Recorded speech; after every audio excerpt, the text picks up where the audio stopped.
Hello, I'm Deborah Chieli, a nationally board certified nurse practitioner with specialty certification in lifestyle medicine. And I'm Susie Spell, a nationally board certified nurse practitioner, also certified in lifestyle medicine. The following interview was part of a series that informed our presentation at the 2023 Annual Conference of the American College of Lifestyle Medicine, ACLM, titled Nurses in Action, How Nurses Operationalize Lifestyle Medicine in Modern Settings, and You Can Too. In this series, nurses from diverse backgrounds and practice settings and their champions tell their personal and professional stories about discovering lifestyle medicine and how they're implementing it across a wide range of settings. Nurses are the largest health profession in the United States and globally, and have been voted the most trusted profession here in the U.S. for over 20 years. Learning about and incorporating the pillars of lifestyle medicine fosters full scope of practice and the ability to answer the call to lead by the National Academy of Medicine with their report, Future of Nursing 2020 to 2030, Charting a Path to Achieve Health Equity. We hope these stories of success will inspire conversation and drive creative solutions to better address inequities in healthcare. Continued growth of nursing expertise in lifestyle medicine will expedite our nation's ability to address the public health emergency of chronic lifestyle diseases we currently face. The power of nurses to create innovative solutions when combined with the practice of lifestyle medicine allows nurses to express their full potential while simultaneously addressing the salient issues of health equity, the epidemic of chronic disease, and the provision of truly patient-centered whole-person care. When nurses are empowered to lead with an interdisciplinary and multi-sector practice, they answer the call of the National Academy of Medicine to dissolve barriers to care and improve health for themselves, the nation, and every global citizen. Enjoy the interview. Today, we're talking with Dr. Jonathan Bonnett, a passionate leader in lifestyle medicine. He's a physician with a background in exercise science and a keen interest in optimizing health for improved performance as well as increased longevity and putting life in years and years in life. So he works at the Palo Alto VA, and he also precepts the next generation of medical students and also nursing students on occasion too, he said. He believes in combining the best of what conventional and lifestyle medicine have to offer patients that will prevent, treat, and even reverse chronic disease by addressing the root cause. And in addition to his clinical work, teaching, and research, he also serves as a consultant to companies in the weight loss and wellness industry space that are looking to deliver personalized preventive care via digital health and wearables. And Dr. Bonnett is all things lifestyle medicine. He walks the talk, and we are so grateful that you are here. Thank you so much for spending this time with us. It's my pleasure. It's a delight to be here speaking with both of you today. Thank you so much. Okay, so I love to start with your origin story. Maybe tell us about your lifestyle medicine story. How did you even discover it in the first place and then begin practicing it? How has it grown into what you're doing now? I never really had an aha moment of, oh, hey, this is the thing I want to do. I think I slowly realized, probably going into college, that I really enjoyed the exercise component. I played sports growing up, but for me, I wasn't really into the working out. I was more into the game and the show and having fun. And then I think at some point I was like, oh, wow, the working out makes you feel really good and helps with performance and on the field and off the field. And so I think in college I found that. I'm not sure exactly how or why. I found that you could major in exercise physiology. And I said, whoa, this is like really cool. I didn't know you could like major in something that you enjoyed. I thought it was just work you had to do to get a job that hopefully was okay. So I loved my undergrad. I spent plenty of time in the exercise science labs. We had body composition labs. We had strength and endurance labs. One of our professors, Dr. Dever, he was like on the editorial board of the Men's Health magazine, which is like a young kid. You think that is like the pinnacle of health and wellness, is all the little blurbs they write in Men's Health. So I peppered with him probably a million questions every single day just about health and exercise and performance and all that. I really found that piece in undergrad and then had this decision on what to do after finishing undergrad. And do I go to do a PhD in exercise science because I loved it, or do I do something else that's health related? I did some personal training, but then ultimately decided that there were probably more ways you could help people be healthy than just getting them to work out. And so I was like, medicine seems like a good thing. I have an interest in the human body and physiology. And it seems like there's a lot of tools that you could provide people to be healthy, in addition to just doing the workout stuff. So that sort of led me to medicine. And then I think somewhere along the way, I was trying to figure out what I was going to go into and what I was going to do. Family medicine seemed to make the most sense to do this holistic health approach, be able to treat anyone from cradle to grave, but then also have the opportunity to have the continuity and help with behavior change over time to really help them live their best lives. And so I did family medicine. And I think probably my last year of medical school, I discovered that there was a thing called lifestyle medicine. I was like, oh my gosh, this is the stuff I love. I didn't realize it had a name and there were other people like me out there. And so I did a rotation at Loma Linda and then met a lot of people in the field.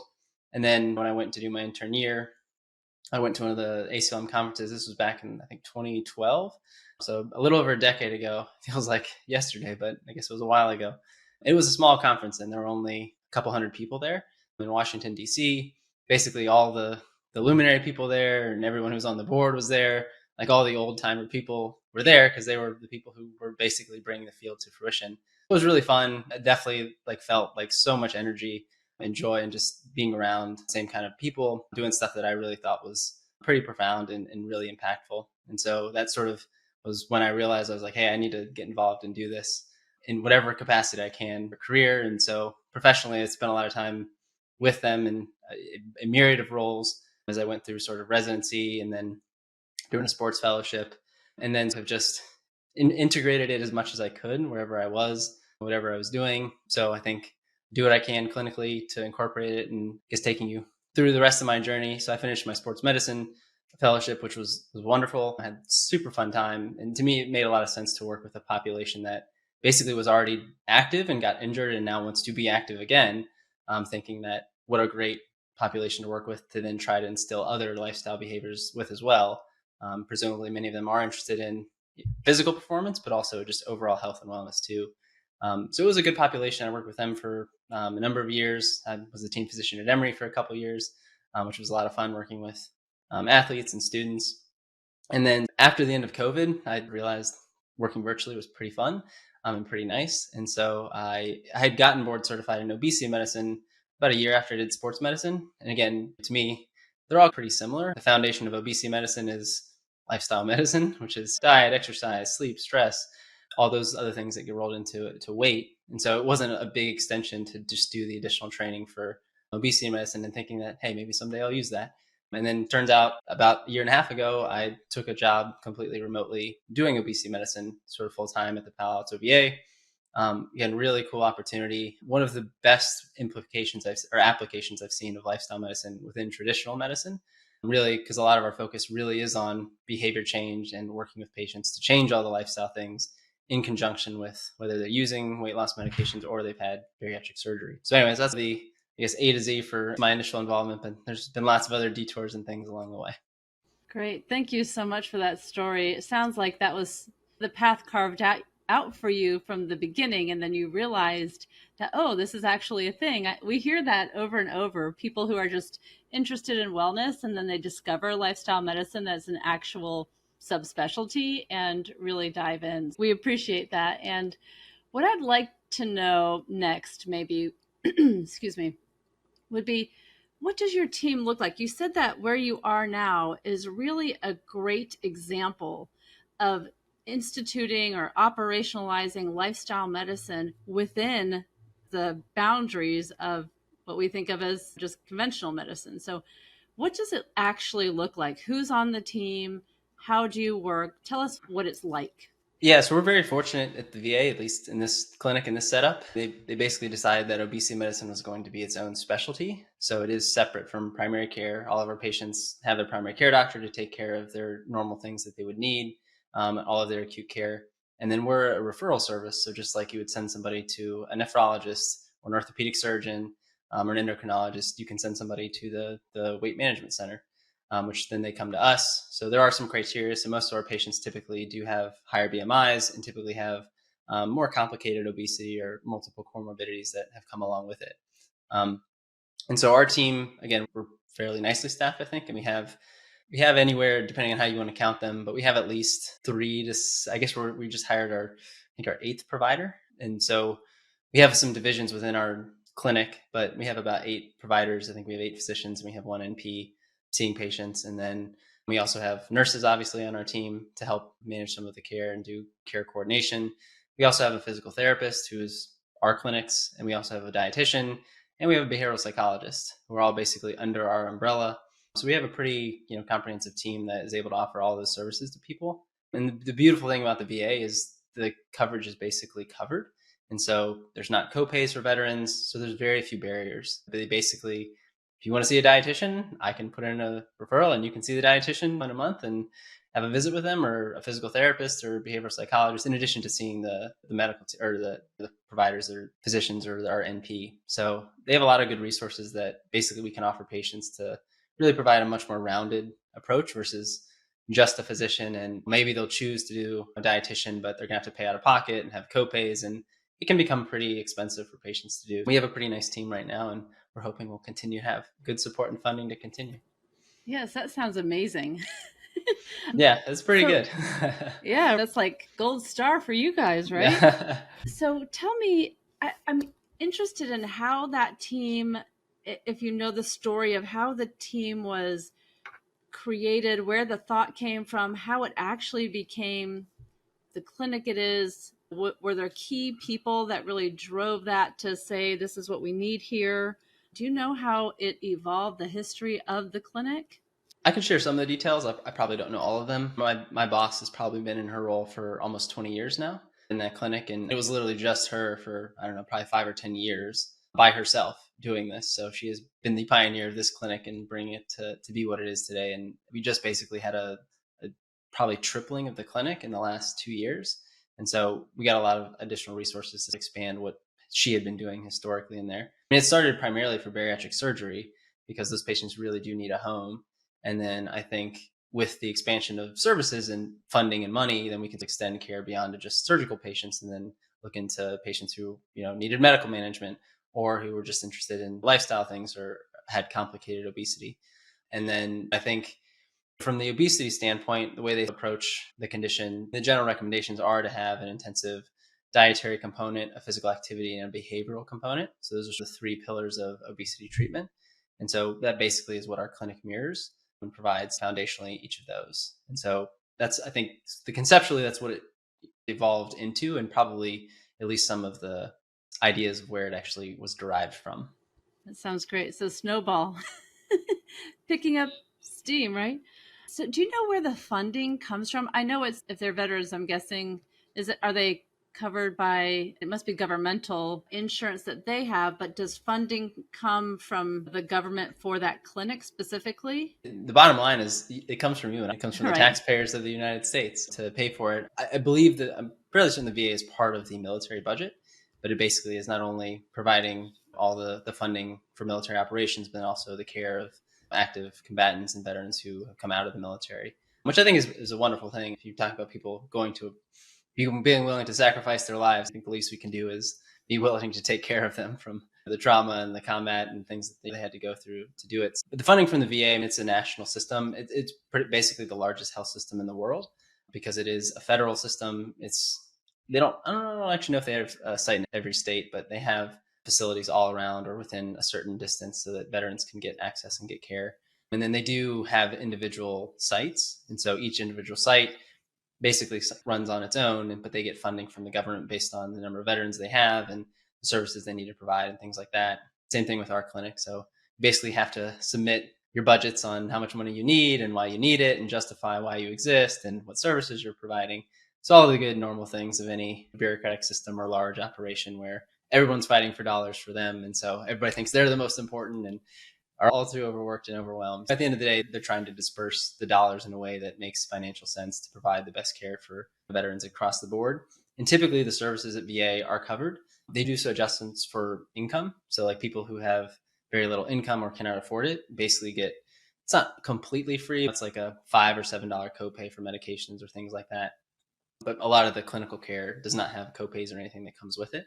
So it really does remove a lot of barriers. And then because we're a remote clinic, after COVID, we actually don't really have a physical clinic anymore, which has been really cool because basically we provide services for Portland and Oregon. We provide services in Reno and Las Vegas. northern and southern parts of California. And we're actually probably going to start providing care to like the Pacific Islands. So COVID has done maybe one good thing, which would basically give access to a lot of patients who, being 2 or 3 hours from a VA facility, it's just not very feasible to come for a 30-minute follow-up appointment and have to make that trek to do it. So it is nice that you're able to offer these services and basically mail everything to them. We send them scales, we can send them blood pressure cuffs, walkers, canes, resistance bands, and then their medications if they need them too. Wow, that's amazing. That's really amazing. I love that. Can you tell us, so we're interested in all of the team, of course, but we're especially interested with this conversation about how you might be using nurses. You mentioned one nurse practitioner, and then RNs are also on the team. So can you speak a little bit to what the role of the RN in particular might be for your patients? Yeah, we have 3 nurses who work with the Clinical Resource Hub with us, and they're all fantastic and super wonderful. And so they have a variety of tasks. They have some, basic administrative things and some helping with check-ins and arranging some things for the patients. But I'd say probably the more clinically oriented stuff, they have about at least 10 hours a week of their time is basically doing individual patient care. So they can help with medication teaching because we do have some injection medications that we use. So they'll do video visits and help walk patients through how to use them. We've also used them because our clinic has gotten busier and busier. If someone does get started on a medication or something, we'll often use them as like a nurse check-in. So not necessarily a normal visit with us, but a check-in. And they do a really great job. Not only do they ask them about the medication and side effects and things like that, but they'll say, hey, how's your exercise been going? What are you doing for your diet? And they will put that in their note, and then they'll tag us to their note. So if there's any problem or anything that needs to get changed, we'll get flagged and notified that, hey, there's an issue here, or what can we do to address this? That's a big component, probably. That's probably the biggest single task that they do each week.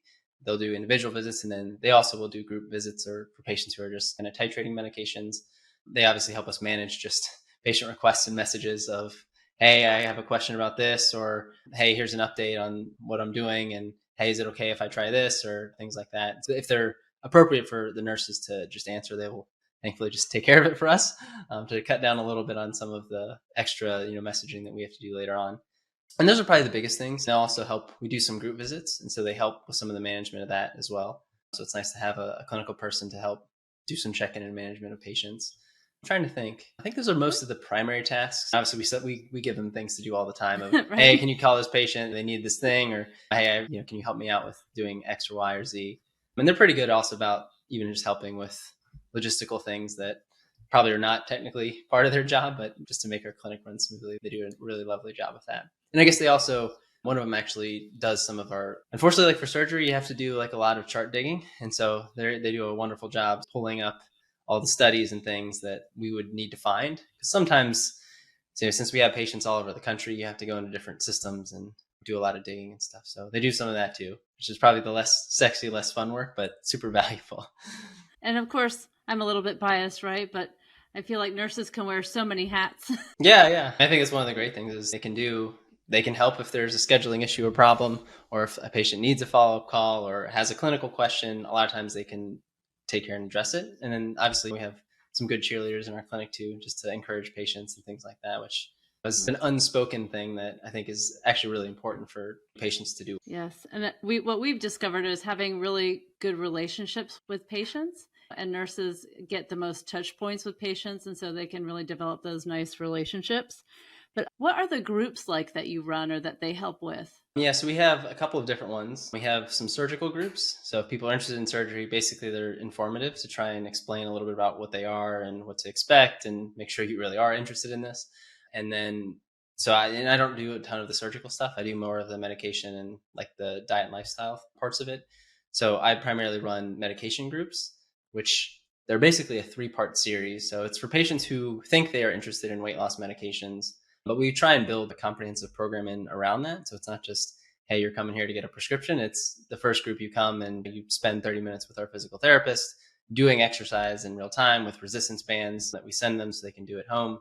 We obviously talk about the medications to give them information about what they are so we can discuss them at the visit if they want. And then the second group we do, it's like I said, it's a monthly group. So they'll come the first time. After the first group, then they will do like a 60-minute visit with us, which is basically their intake visit to go through their medical history, go through their weight loss history and weight issues and challenges. And if we do prescribe something, it would be then. But we also obviously have an hour to do it. So we have plenty of time to talk about their diet and their sleep and their stressors and substance use and all those good things, which is enjoyable and lovely to be able to do. And then the second group, they will come back to us. And then we have a behavioral psychologist who will do mindful eating with them, hunger, physical hunger, physiological hunger, and just general behavioral suggestions, tips, and tricks about how you can optimize your weight loss. That obviously has a check-in component too. So it's still a medical visit, but that's the interactive content component. And then about a month after that, they'll come back, same kind of format again. They'll have a dietitian come this time, and we usually play like a Price is Right, like nutrition calorie game. And then she covers just some content about diet and how to find the right diet for you and do things that would, be helpful in terms of weight loss and overall health. So that's a 3-part series. And then we do some maintenance groups, which the content kind of varies. It's really whatever the patients want to talk about, but it's really just to provide group support for people who are still like the group format. And then we also have a special diets group too, which covers sort of atypical diets. By and large, our approach is whole foods, minimally processed, predominantly plant approach for our clinic as a whole. But we have a lot of patients who have come interested or heard about other things. So the special diets group actually does not touch on the normal dietary stuff, but it actually goes through what is the evidence for other dietary things you've heard about or thought about or want to try. So we talk about intermittent fasting and time restricted eating. We talk about low carbohydrate diets or ketogenic diets. We talk about meal replacements. So a lot of it really is education about what those things are and what it would mean to actually do them and how you could implement them in a way that can still be good for your health.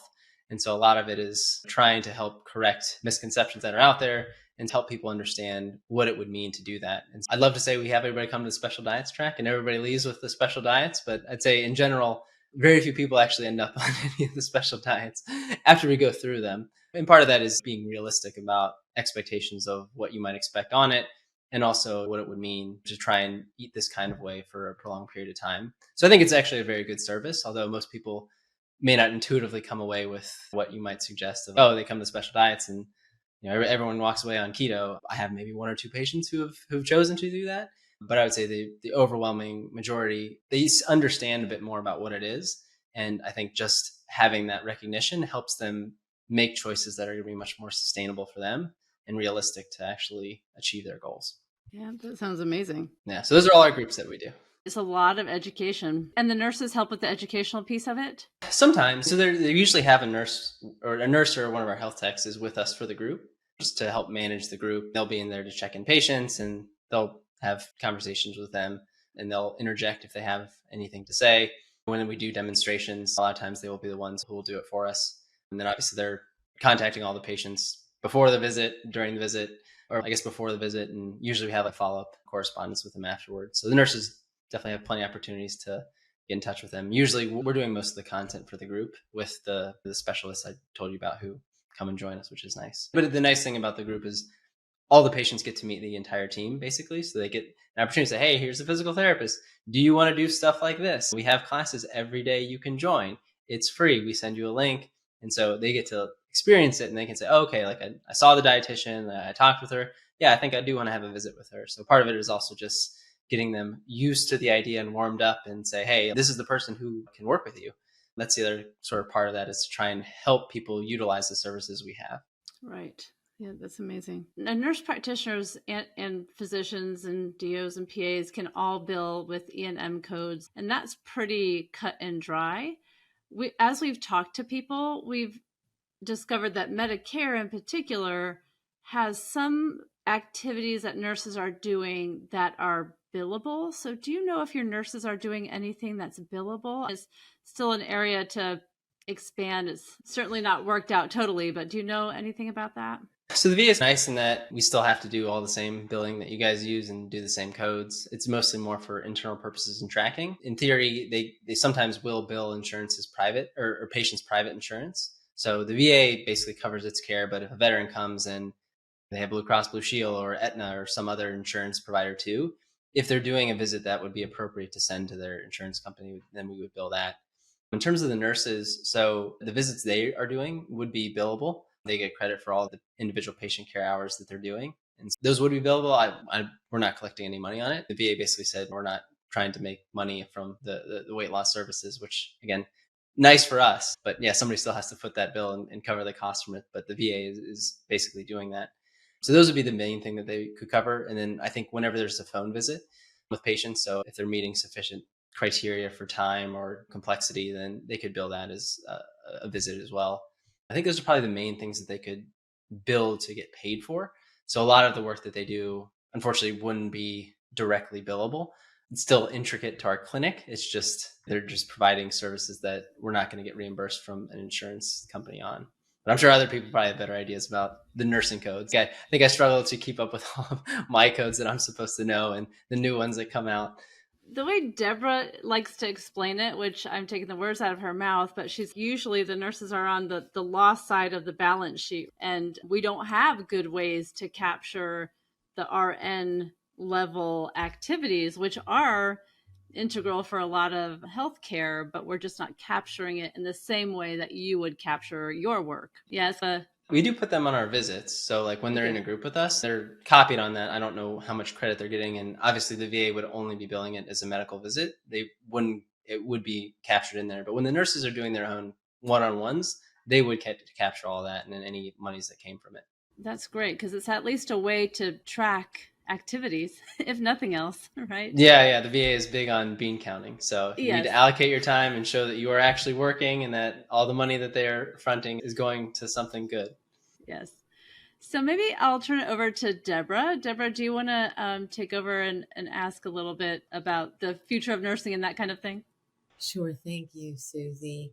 And thank you, Dr. Bonnett. I actually did a 3-year tour of service with the VA in New York. I was in C-Box in Jamestown and Watertown, New York. Oh, wow. You probably know more about all the nursing at VA than I do, man. A little bit. I wasn't looking at it through that lens, and actually I'm going to go back now and we will definitely track down some nurses that are there. But my team, so we had each of our PAC teams, because I was primary care, but and it's interesting because this line of discussion, wait a minute, that's right. Even though it's not billed to the patient, it is accounted for workload credit. We all know about that in the VA. But yes, the nurses were able to code for certain activities. So Susie, we'll have to go back in there and look at that. But I had an RN and then an LPN. So the RN was like the case manager, a lot of patient contact there and triaging calls, sick calls and things like that. And then the LPN was rooming the patients, getting vitals and taking care of some of the paperwork. And then the MSA out front with scheduling. It is an amazing system to work in. And I really miss those times of being able to order what you believed was the thing to do, whether it was a study or a therapy, and no one questioned that. And you could really practice truly the way you believe that needed to be. Yeah. And I miss those veterans. It's an extraordinary population, honored to serve. So that's great for you. Just wanted to personally share there for a minute. And we will, that it's been really helpful to think about the VA's capturing, if not billing, but it is coding. So we'll have to go back for that, Susie. Thank you. Might we now pick up? And so when we're all here together, we're all volunteers, servant volunteers and servant leaders with the American College of Lifestyle Medicine. We're all passionate about the transformation of the medical system, which is so much failing us, and to transform it to an evidence-based health care system that really promotes health and being and health span. And so when we think about that, I'd love to discuss your role as an educator with those residents, if we might talk about that. And one of the things that we know in lifestyle medicine, it's built on an integrated team, an interdisciplinary team, which the VA is really excellent at standing up, and you've described to us. But also when in these medical schools and you're working with residents, if I remember correctly, could you describe to us how that works for them? And then if from the lifestyle medicine lens, if there's any way you could reimagine it so that shoulder to shoulder, an integrated team is working there and the residents are brought up and nurtured through a team-based approach to those patients. If you had your magic wand to create things within those programs, that you're having great influence on those residents, but even more so to imagine within that lifestyle medicine lens. Yeah. So I guess I'll lead with a couple of, examples. And I'll use Emory as one, which this was lovely. We didn't do it this year, but last year for the introduction for medical students who were starting, they reached out and said, "Hey, we think this lifestyle medicine thing is really important. Can you come and help do a half day of lifestyle medicine with them?" And I said, "That sounds great." I was like, what did you guys have in mind? What would you like me to do?" And they're like, "We want it to be interactive and not a lot of slides and stuff like that." And I said, "Okay, all right, we can do that." It was really fun. And it was a lot of organizing, not as much like material, but a lot more coordination. So we had an intro session with me basically to cover the basics of lifestyle medicine, but all the students then got to preference what experiences they wanted to have. So we had a trainer come from Emory to basically do physical activity with them in a group setting. We had someone come do meditation with them. We had somebody else come and do basically social connection and icebreaker games with them. And then I did a stress management piece myself. And so we broke up and we had a physical therapist come too, just to do sort of movement stuff with them. So we had basically 5 different options and people got to pick their favorite 2. And then they got to go and spend an hour in each of these rooms with the people experiencing at least part of lifestyle medicine. They said I could not do nutrition because they're like, they get so much nutrition. You can't do nutrition. I said, okay, fine. We ended up not having sleep. We tried to have sleep, but it ended up just getting nixed. I was like, we could let them nap, but they're like, yeah, we got to do something more interactive than that. But yeah, so that was a good example, I think, of an opportunity for a medical school. This is basically their second week of orientation. So they literally had just shown up here. And so it's like, how can we give people not only the knowledge that lifestyle medicine is a field and something they could do, but also the skills to incorporate it into their own lives to help with stress management and everything else like that. So I think that's a great example of having an opportunity to intervene on young trainees just entering the profession to try and help instill some of those values, not just personally, as well as professionally. I think the teaching with the residents and medical students, it gets catered. Again, they're just spending half day or day with me in clinic every week or so. So it's not like I have hundreds of hours with them to go through, which would be very nice. But they're usually very curious and very interested. I think, again, one of the nice things about our clinic is it already is built in with a lot of lifestyle medicine components. Now, not necessarily called that and labeled that. They say bariatric medicine or weight management center. So it's not like the first thing that they recognize. But again, just the being there and seeing how a visit goes, seeing what we talk about, the questions I ask them. I try and do goal setting. I can't promise you I get it done with everybody, just depending on the visit and the time. But for patients who are really focusing a lot on lifestyle changes, we'll try and highlight one to 3 goals that they want to set in different domains. And so again, I think part of it is just leading by example and showing them, hey, this is possible and it can be done. Because for many of them, they've just seen the normal typical model where you got 15 minutes, you come in, deal with the problem, here's your script and leave. Which again, I think we're making progress. I think we're still not where we'd like to be, but I think trying to change a huge system, it does take time. And again, I think seeing the value of the lifestyle changes, I think our clinic has done a nice job, and everything from the nurses to the providers. I think of our 8 providers, I think 5 of them are board certified in lifestyle medicine. They're pretty much, I think 7 or 6 are certified in obesity medicine. But either way, yes, I basically recruited.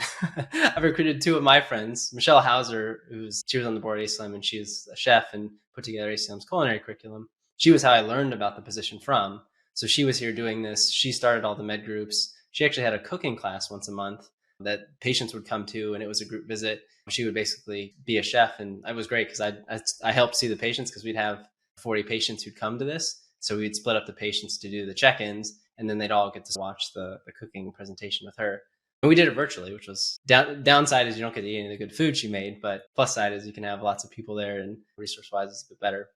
But she was a good example of a lifestyle medicine person who's in our clinic. Arvind Singh used to work at Emory, and so he was the bariatric medical director for a number of years, and I pulled him out of retirement to come and do some lifestyle medicine with me. And then actually a friend I'd taken the obesity medicine boards with, but had seen at ACLM a year or 2 ago, I convinced him to leave Kaiser and come join us in the weight management there.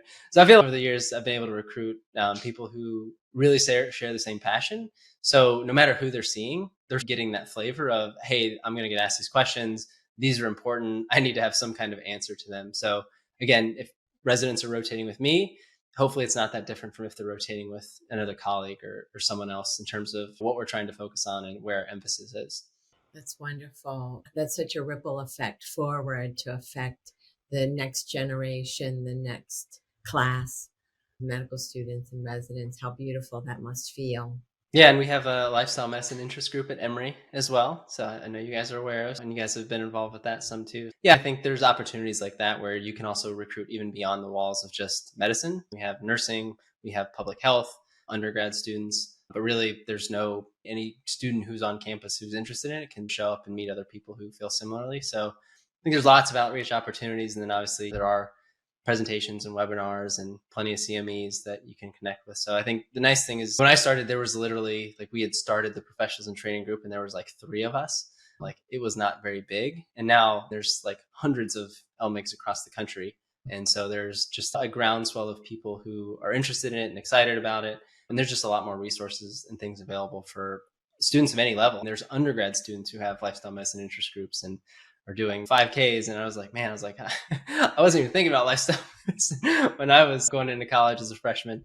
So I'm like, man, these people are like way ahead. There's actually some people in high school. I know Dr. Frady's, I think she was mentoring a high schooler in Texas who wanted to start lifestyle medicine. One of my colleagues at Stanford, his son is starting a lifestyle medicine group in high school. And I was like, oh my gosh, I was like, you guys are decades ahead of me.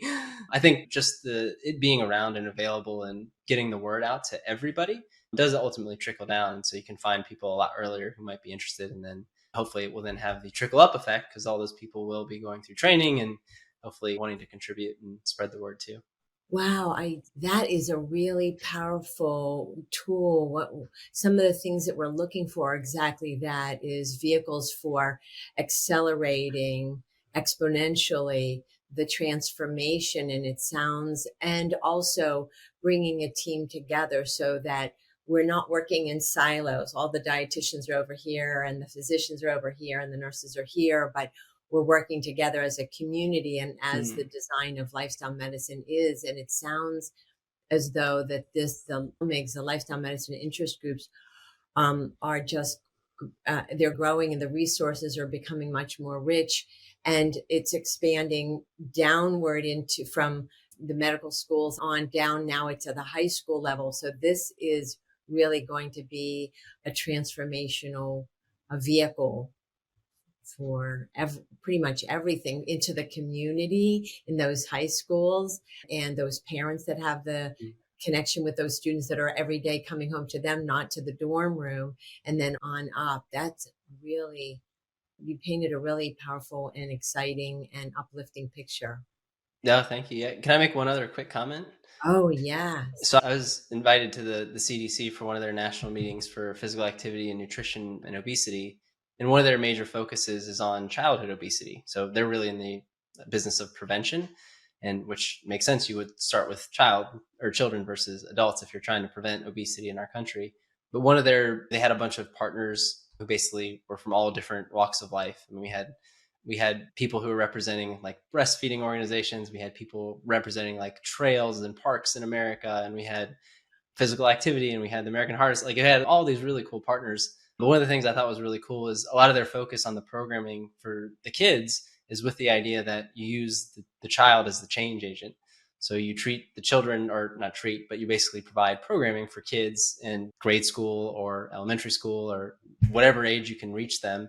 And then the idea is, and they go home to their parents and say, hey, we grew vegetables at school today, Mom. I want to eat carrots. Or, hey, we got this recipe. Can we cook it together? And they all of a sudden then get the family going because the kid is excited about it and wants to do it. So that was just a fun approach that I was like, wow, that'd be so lovely. And I think the dream to me would be not that lifestyle medicine disappears, but it just becomes what you do. So it's not like this special thing where, we have to talk about diet and exercise. It's, and we're going to incorporate it into, high school now. Like how innovative.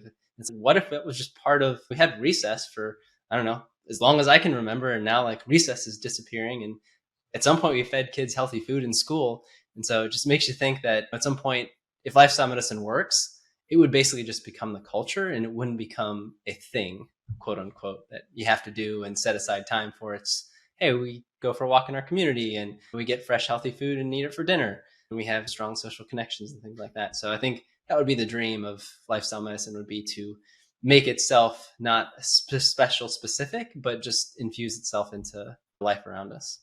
I love that. Thank you so much for sharing, and congratulations for being part of that multidisciplinary group. It's really exciting to see what everyone's doing in different spaces that we still don't know about. You just go, wow, this is really wonderful to hear about, and it's inspiring. And also then that can be shared out with others and passed along. And I think we all would love to be not needing to be in the business of driving it so much, but it's just a way of life for everyone, and beginning with the children. So that's exciting that we're hitting LMIGs at the high school level. Yeah. And that is really such a bright future there. And then the high schooler says, no, I don't want to sit in front of the TV. Let's go out for a walk. Let's go to the park, whatever. That's beautiful.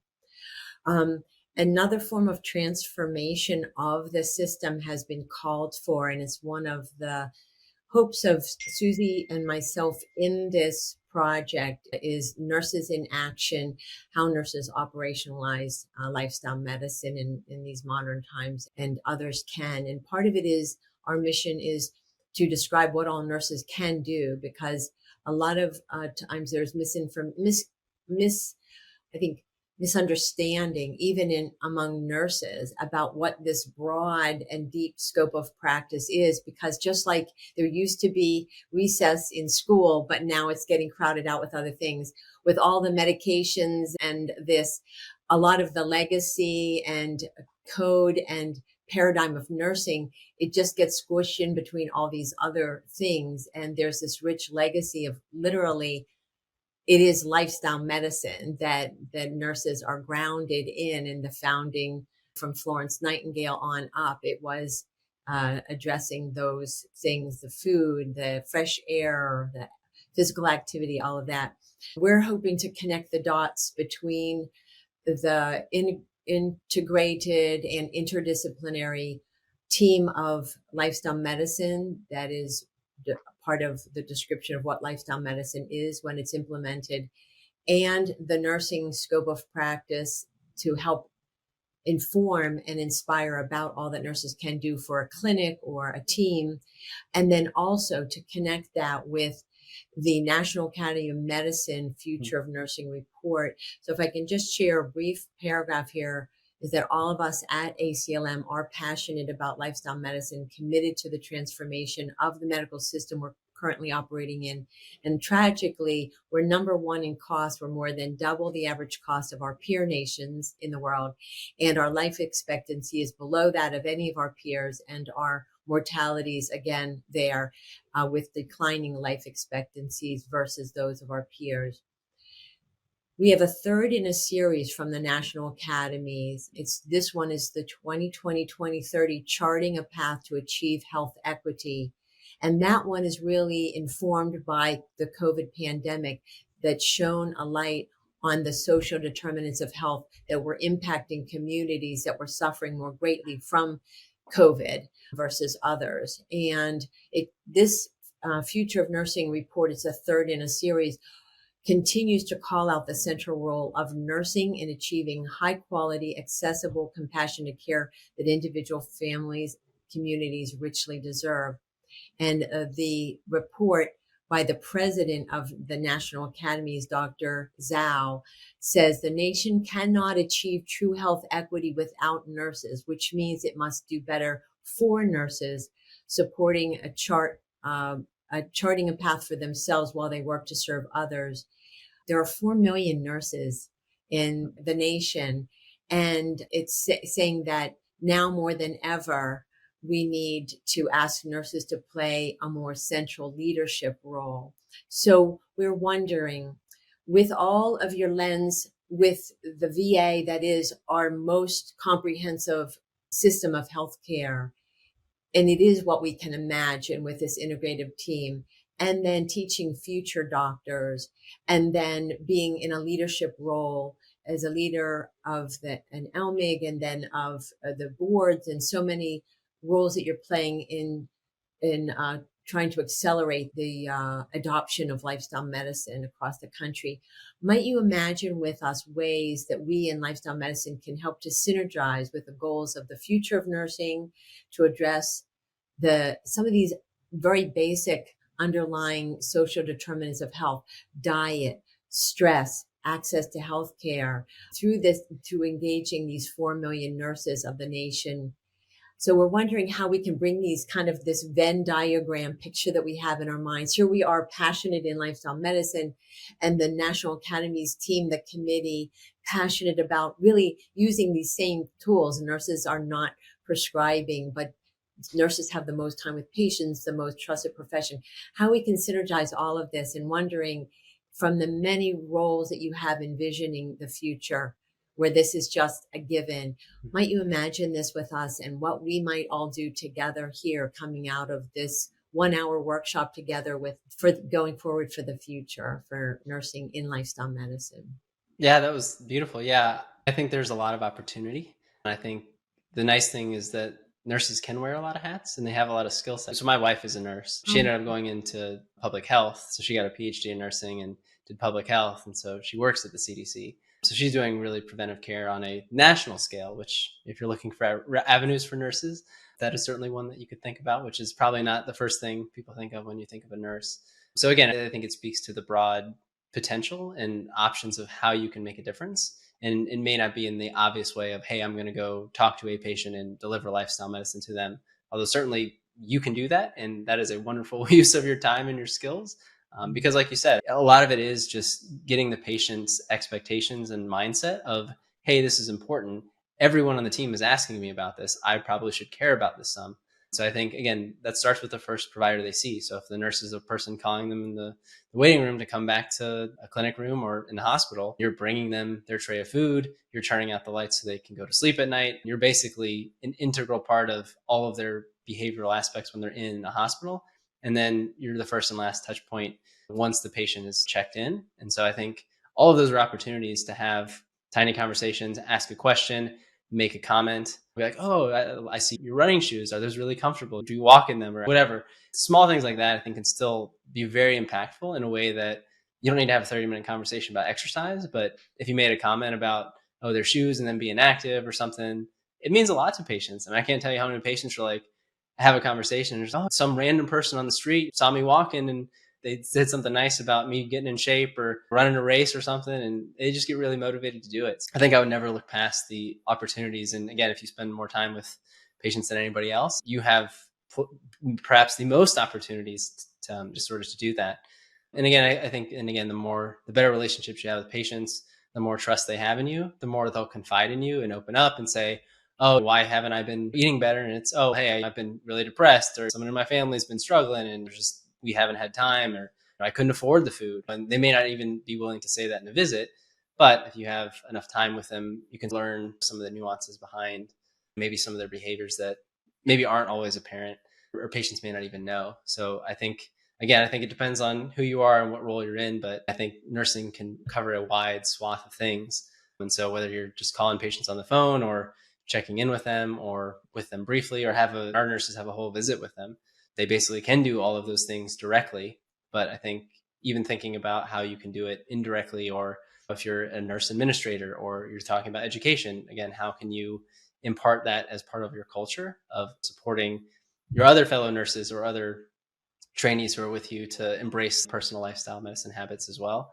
And then obviously the health equity piece is really important. I think that was probably the driving component I heard from the CDC, is really trying to focus on how you can identify those groups, how you can give them resources and access, because those are the patients often who are struggling the most and have the least resources to help get them the things that they actually need to have really good healthcare and healthcare.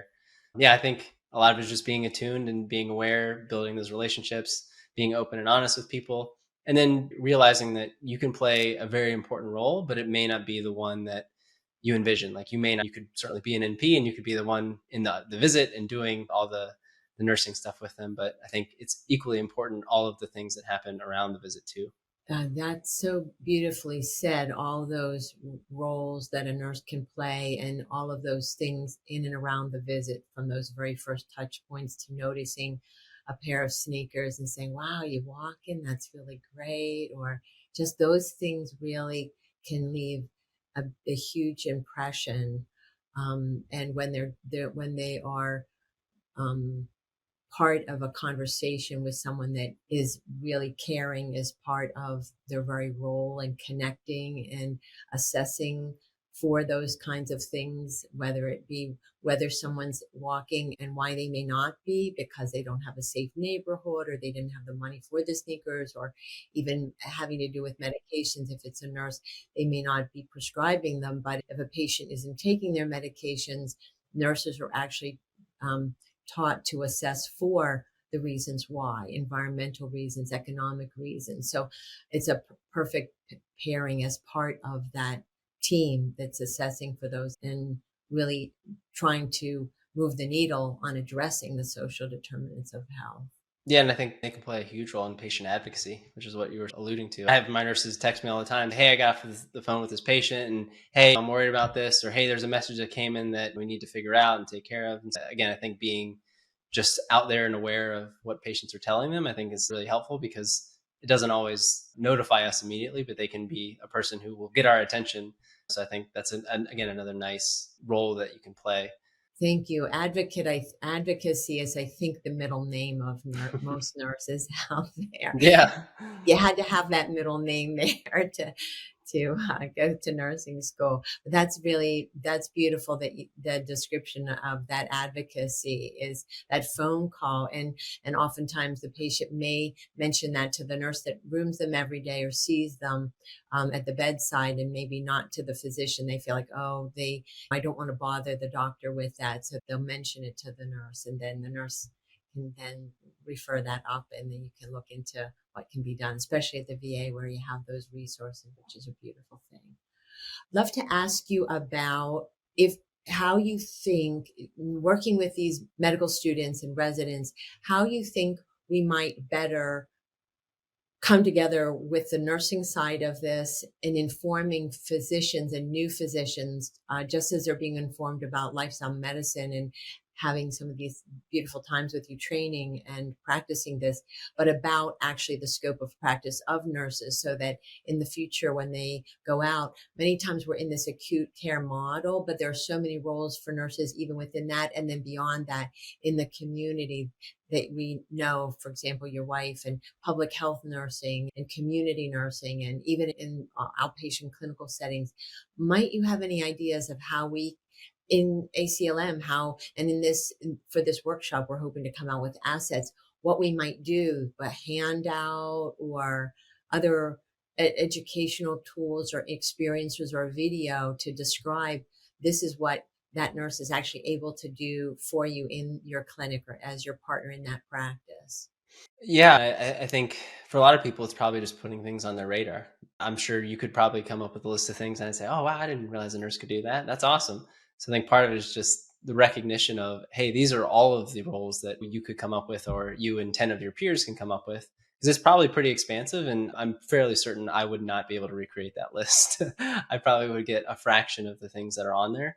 So I think even just realizing, oh, I could be using my nurse for this, or a nurse is trained and able to do that, I think that would be just really eye-opening, I think, for a lot of people. That can be as simple as a handout. People love videos and pictures and images. If there's some way you could easily do that, I think that would be well received. But I think even just almost like not just a description, but just like bullets of like areas that nurses could play a role for you, and everything from direct patient care to care coordination to between visits, administratively, leadership-wise, training. I think you can just go through the list of different domains and then identify all of the roles that nurses can play. And I think that would be a pretty cool, even just a one pager, just to be like, wow, like that's a lot of things. Okay, great. Thank you for that. And then to follow up on that, we admire, my first degree was actually in medical dietetics. I wanted to be an RD, but back in the day, I was the first of 5 and just couldn't make it through all the cost of the program at the time. But that was the wish that held true until I finally got here to being a nurse in lifestyle medicine. But the number of nurses is exponentially larger than the number of RDs that we have in the country, and in particular RDs it's still a fairly traditional education in dietetics from what we understand. And then there's the additional education in lifestyle medicine. Knowing that, we a lot of times are hearing that when there's anything to do with diet, because of the very existence of the role and the profession of registered dietitian, it has taken away the understanding or impacted the understanding by other clinicians on the team, whether it be a physician or an administrator or nurses themselves, that now that there's this profession that has the title RD, that is no longer within their scope, and yet it still is.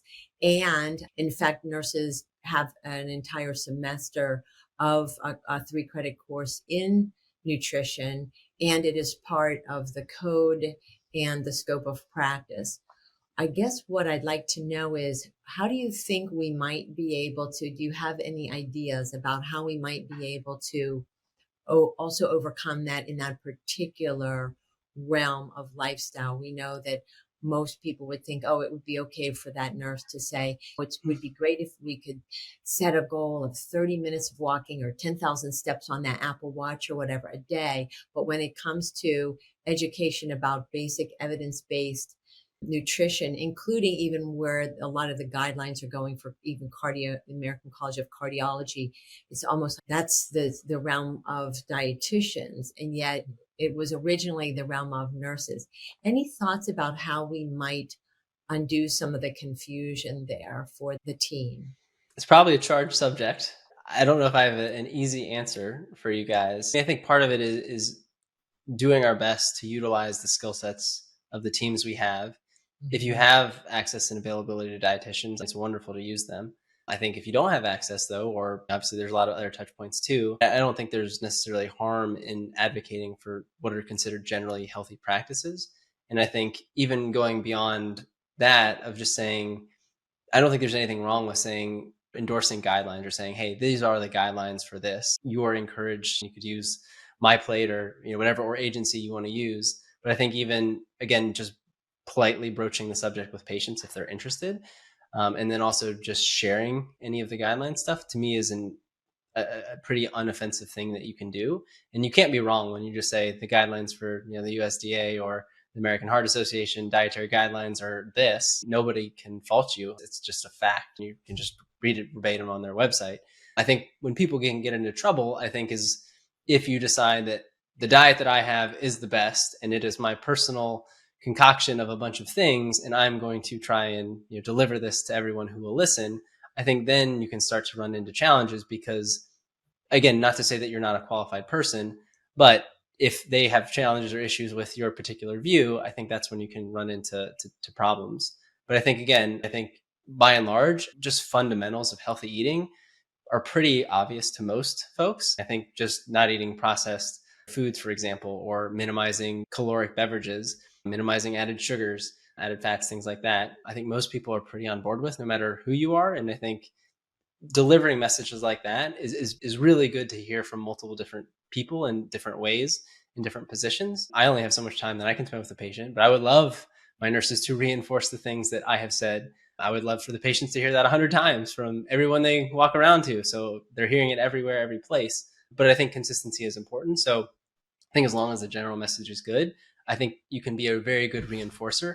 I think you may just run into challenges if one were to co-opt the dietitians into basically you're delivering a dietitian service. Then I think people would start to say, whoa, I thought you were a nurse. Why are you delivering basically the RD services? Not to say that you're not able to do it or not qualified to do it per se. I would probably say the same thing to me. If a dietitian is trained in things that I am not, and so they are much better at doing individual micronutrient analyses and recommendations and things like that than I would be. Doesn't mean I can't obviously relay generally good health advice and things that I can show the evidence for. But I think from a nurse standpoint, again, I think staying with the large pretty well accepted things. I don't think you're ever going to find people saying, hey, this is a problem that she recommended I eat Whole Foods. I don't think anyone's going to say, man, they're recommending I stop drinking Coke. Can you believe that? Or whatever it ends up being, a sugar sweetened beverage or things like that. Yes, and we're so lucky that just like with the lifestyle medicine interest groups, ACLM is developing more and more rich, beautiful handouts that we can all work from that are educational tools. And it's the College of Lifestyle Medicine. So we can feel confident it's evidence-based that any of our team members can go out there with. And yes, it's just a matter of numbers also, and the scope of practice that allows it, and the numbers, and then also the billing, because that nurse has that touch point with the patient. But to get that exclusive dietitian visit, if it's outside the VA or outside of the hospital, it's usually a significant copay and very limited, unfortunately, very limited number. You get 4 visits or 6 visits. So that's really such a choke point there. And then when you think we could educate 4 million nurses about everything that ACLM has in evidence base there, and that could be a touch point, reinforcing exactly what you're saying, which is they hear it from the nurse, they hear it from you.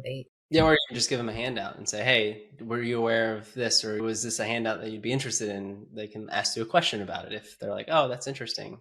What does that mean? Or why should I do that? And so I think, again, conversation starters that, again, are very easy to say, I'm not here telling you exactly what to do. I'm just suggesting you and offering you basically advice and guidelines and recommendations that are there. I think it's hard for me to find fault in somebody just saying, here's the ACLM dietary position. That's just a fact. It is what it is, as long as it's not something that's harmful for patients generally. Mm-hmm. And a lot of times the approach of for the nurse is, would you like more information about that? So you open it with a question. And then if the patient says, yes, I would, I just got a stent, then here's from the American College of Lifestyle Medicine. Would you like these handouts? And we'd like any explanation of it. And therefore it's patient driven, but that kind of question that nurses are trained to ask is to make sure that patients understand. That's one of the groundings of nursing, is that the patient can make an informed decision. And so that's one of the foundational theories of nursing. I want to turn it over to Susie here for the last time, and thank you for all of those conversations too. Thank you, Dr. Bonnett, for all of this wisdom that you share with us. There's so much here, so many gems.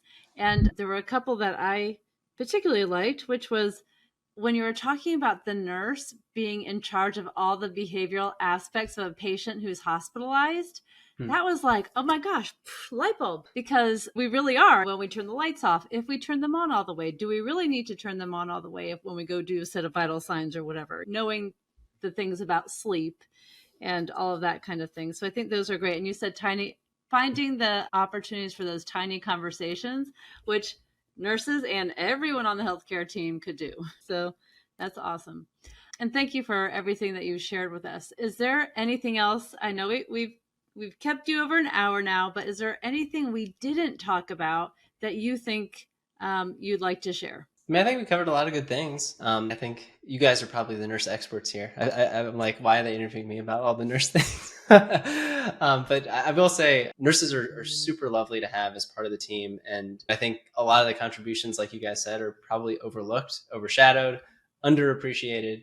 But like you said, it can really make the difference in like a patient's whole visit, right? From everything from whether it's in a hospital or in a clinic, that's the person they're interacting with the most. You get lots of opportunities to see them. Even just thinking as you guys were talking, you get to see them walk down the hall. I don't necessarily see a patient walk down the hall. So you see them limping, or their gait is unsteady, or they're having problems with balance. Like, you get to see those things without even having to say, hey, let's go in the hall and check your gait and balance.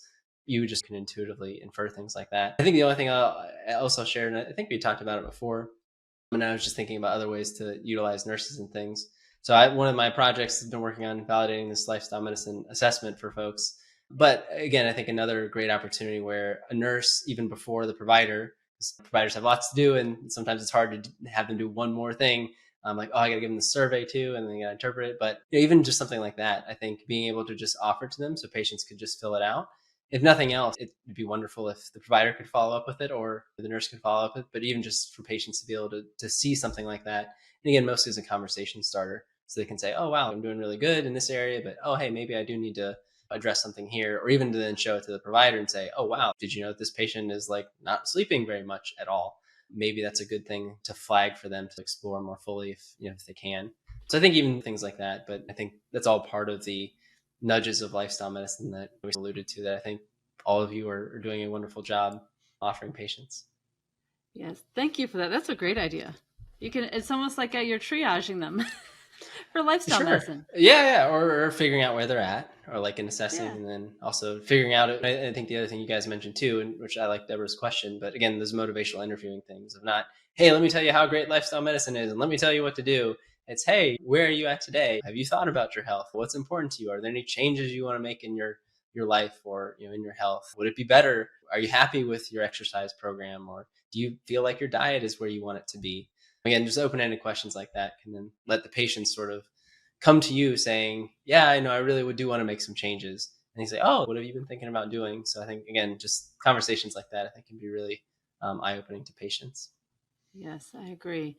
And nurses are trained with that. And then once you go through the lifestyle medicine curriculum and become certified, you get even more of the coach approach, which is really a great thing of exactly what you're talking about. Mm-hmm. So thank you so much for being with us again. And we wanted to interview you because we know you're a leader in lifestyle medicine. We know that you have nurses on your team. And so we're really looking to talk to a variety of people to get various perspectives that can really help inform our presentation now and going forward into the future. So we really do appreciate it. Sure. I'm excited for you guys' workshop and think you guys are doing an awesome job. So I'm excited to be here, and hopefully I shared a couple thoughts that might be helpful for somebody. Absolutely. But if not, it was a fun conversation regardless. So. Many. You shared many. Thank you so much. All righty. Thank you, guys.